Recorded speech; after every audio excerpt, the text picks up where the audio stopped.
7h12 sur Europe 1, l'heure de retrouver la revue de presse. La divine revue de presse de ce cher Dimitri Vernet. Alors, c'est encore les Jeux Olympiques qui sont à la une ce matin, j'imagine. Oui, les Bleus sont chauds, affiche en une aujourd'hui en France, après cette nouvelle journée historique hier où nos tricolores ont décroché pas moins de 8 médailles, dont 2 en or, avec la lyonnaise tout d'abord, comme s'en vante le quotidien régional Le Progrès, Manon Apiti-Brunet en sabre féminin, une consécration pour cette gendarme, marraine du 1er régiment d'infanterie de la garde républicaine. En témoignent ses larmes durant la Marseillaise.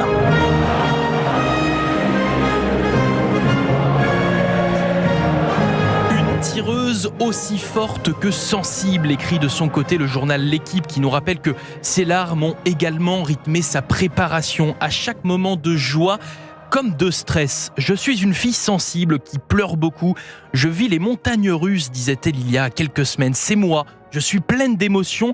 Émotions qu'elle aura donc réussi à dompter tout en gardant son grain de folie devant le public tricolore. Mais justement, dompter ces émotions pour tous ces athlètes, c'est d'autant plus difficile avec des jeux qui se jouent à la maison, justement. Exactement, Lionel, mais ils s'y sont préparés. C'est également ce que vous pouvez lire dans le journal L'Équipe et précisément en page 6, dans l'article portrait de notre deuxième champion olympique de la veille, Nicolas Gestin, en canoë slalom.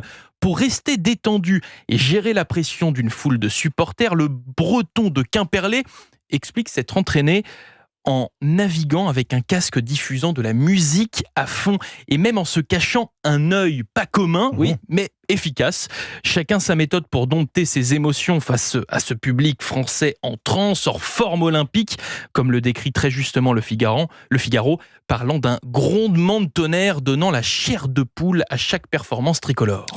En tout cas, on découvre aussi ce matin dans la presse, mon cher Dimitri, que ce public, eh bien, il peut porter chance. Oui, une sorte de porte-bonheur nommé Hotman. Oui, Hotman. Je vous présente Hotman, ce supporter français, pas comme les autres, puisque ce Parisien de 33 ans fait tout simplement le buzz sur les réseaux sociaux. Pourquoi ?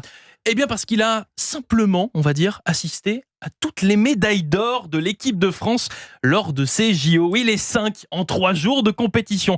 C'est assez dingue, c'est-à-dire qu'hier, il était au stade nautique de Vers-sur-Marne, puis il s'est rendu dans la soirée au Grand Palais. Il semble avoir été touché par les dieux de l'Olympe. Sachez d'ailleurs que Hotman a encore quelques billets en sa possession.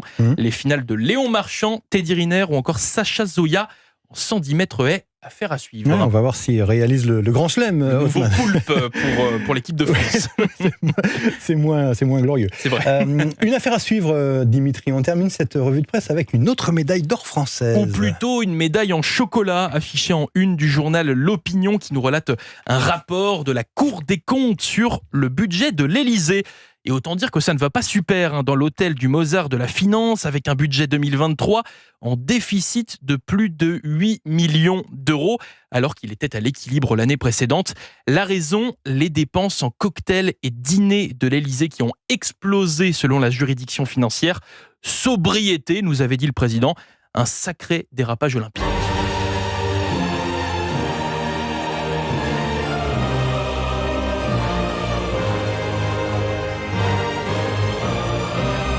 C'est l'hymne olympique, ça. C'est l'hymne olympique. Victor Lemann.